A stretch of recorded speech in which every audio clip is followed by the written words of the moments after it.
Olá, tudo bem? Eu sou Jorge Bagordac Júnior, sou aluno de Filosofia da Uninter. Eu tenho aqui hoje um convidado muito especial, um amigão meu, o professor Jefferson de História, que tem no seu currículo já os seus 20 anos de trabalho escolar, seja na rede privada, seja na rede pública. E eu o convidei para que ele viesse aqui hoje expor seus pensamentos, suas opiniões a respeito de um assunto muito interessante, que é a escola inclusiva. Eu trouxe para ele aqui hoje 3 questões, para que ele possa nos ajudar a compreender ou nos mostrar alguns caminhos também para que seja feita a inclusão desse aluno de maneira mais eficiente, mais eficaz e que haja realmente assim um retorno muito bom para a vida dessa criança, dessa pessoa. Eu tenho aqui a primeira questão perguntando para ele, na opinião sua, o que é uma escola inclusiva? Bom, a escola inclusiva, ela é aquela que traz para dentro dela toda a comunidade. E aí existem conceitos que estão sendo misturados. Existe uma coisa chamada educação inclusiva e outra escola inclusiva. A escola inclusiva é aquela que inclui toda a comunidade onde ela está inserida, independente das classes sociais, das profissões. Então ela atrai para dentro de si toda essa comunidade e ali promove um processo de integração. A educação inclusiva, já por sua vez, ela trabalha com aspectos pedagógicos, que seria atender cada aluno respeitando as suas necessidades específicas, sendo elas algumas limitações físicas ou mentais. Nós consideramos limitações, mas que são características específicas de cada um. Isso é uma escola, dentro desse conceito que se trabalha, inclusiva, ou educação inclusiva, onde você consegue atender cada um conforme a sua necessidade, ajudando a promover uma educação ali, um ensino e um aprendizado. E essa escola inclusiva, na prática, no seu dia a dia, lá, no cotidiano do aluno, certo? O que pode ser feito, o que é feito, o que poderá ser feito para uma prática mais eficiente, mais eficaz? Bom, primeiro a gente tem que observar alguns aspectos que comprometem esse processo. As escolas elas não têm a estrutura necessária para atender a demanda. O que significa isso? A gente tem hoje salas de aula com 40, 42 alunos, quando o ideal seria você ter lá 15 ou 20 alunos para que o processo educacional fosse mais qualificado. Dentro dessa sala com 40, 42 alunos, a gente ainda tem alguns desses alunos que têm essas necessidades especiais para as quais nós não somos preparados e não temos condições de atender. Porque você imagina dar aula para 40 pessoas e você atender cada um na sua individualidade, porque se eu me focar apenas atender o aluno com necessidade especial de maneira mais individual, eu vou estar agindo com diferença em relação aos demais alunos. Então, se eu tenho 40 alunos, um deles tem necessidade especial, e eu vou trabalhar com ele exclusivamente ali de maneira individual, eu estou abandonando 39. Uma aula de 45 minutos, eu não vou conseguir atender individualmente as 40 pessoas. E também não vou poder atender só aquele um. Então, essa matemática não está fechando, falta tempo, falta condição para atender essas pessoas. Então a educação especial, ela passa por essa limitação. Outra é o despreparo da maior parte dos professores, e por mais que a gente tente se atualizar com essas questões, a gente não consegue executar uma ação que seja realmente satisfatória. Por conta de tempo, por conta de ter que vencer toda a ementa da matéria, por conta de você ainda ter algumas coisas que acontecem dentro da sala de aula em questão de disciplina, que tomam o tempo do professor também, então isso acaba limitando as nossas ações, ainda que esses alunos tenham agentes especiais de educação com eles, que são pessoas que acompanham eles o tempo inteiro na escola. Esses professores, eles também não são preparados, porque imagina você ter que abarcar conhecimentos de história, de geografia, de ciências, de matemática, de língua portuguesa, educação artística, todas as disciplinas da escola você teria que abarcar esse conhecimento todo para poder auxiliar o professor principal no ensino a esse aluno com necessidade especial. É um processo difícil.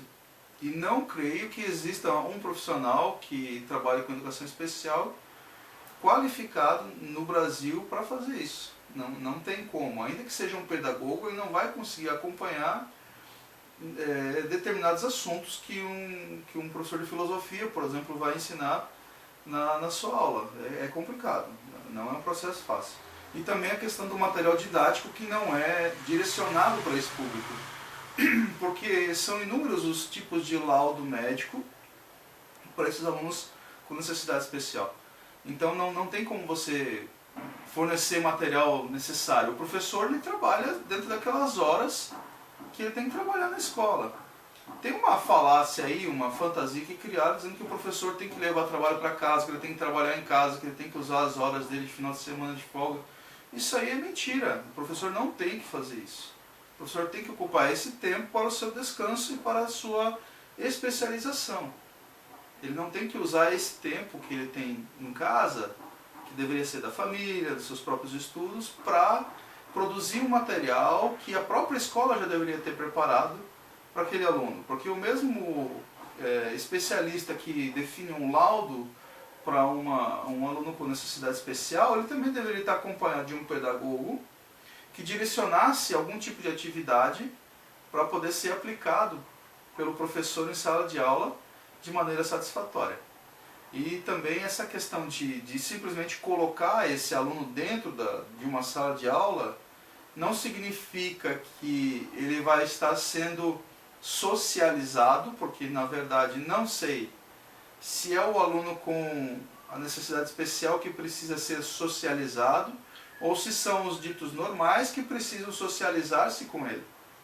É um processo de mão dupla e isso só vai acontecer quando as pessoas, no geral, partindo das famílias, aprenderem a se respeitar mutuamente. Isso vai ser transferido para dentro da escola. Na verdade, o que o aluno repete dentro da sala de aula, ele faz em casa. Então, se há uma dificuldade de relacionamento dentro da família, e quase todas as famílias têm alguém com algum tipo de necessidade, assim como o professor identifica dificuldades entre os alunos em geral, de aprendizado, seja na área de exatas ou humanas, até mesmo alguns que têm dificuldade de locomoção, que não são consideradas limitações físicas, mas uma pessoa obesa, por exemplo, ela tem uma dificuldade de fazer determinados tipos de exercício na aula de educação física, ela não vai conseguir acompanhar plenamente toda a turma nas atividades, porque ela também tem uma limitação, e isso não é considerado uma limitação que exija um acompanhamento de um profissional de educação especial, porque não é considerado um aluno especial. Então tem vários aspectos que precisam ser observados, e creio que o principal deles é a questão da avaliação. Como avaliar um aluno que tem uma necessidade especial? A avaliação ela não pode ser comparativa. Não posso pegar essa turma de 40 alunos e comparar um com o outro para ver quem é melhor. A avaliação é individual. Se a avaliação é individual, o processo educacional, quero dizer, o processo de ensino, professor-aluno, também precisa ser individualizado. Mas, no entanto, ele acontece de maneira coletiva. E essa avaliação, ela depois acontece de maneira individual. Como é que média eu vou estabelecer para esse aluno com necessidade especial? O que é que eu posso esperar dele enquanto desenvolvimento educacional? O que é que eu vou esperar dos demais alunos? Nós estabelecemos parâmetros rasos, no que a gente espera o mínimo do aluno normal aprender. Mas o que eu posso estabelecer para um aluno com necessidade especial? Vou dar um exemplo. Um aluno com síndrome de Down. O que eu posso esperar de aprendizado dele? O que eu posso esperar que ele aprenda e o que eu posso ensinar a ele nesse processo? É uma coisa complicada. Porque não se tem parâmetros do que ele é capaz de fazer e nem do que eu sei fazer a respeito da maneira com que ele aprende. Porque é uma questão de comunicação. Como eu vou interagir com esse aluno? É uma questão mais difícil dentro da escola que acontece e a gente acaba se deparando com esses desafios diários e nem sempre a gente consegue vencer. E na verdade, no Brasil, não acredito que a educação seja realmente inclusiva. Não acho que é inclusivo, professor. É verdade. Tu falou aí a respeito da família, né? Começar na família e o reflexo do que o aluno aprende na escola, em casa. É interessante porque a gente nota que na escola a gente fica pensando que a inclusão só é realizada dentro da sala de aula, né? A gente sabe que existem ali vários atores, vários agentes de inclusão social. E para o professor, tá?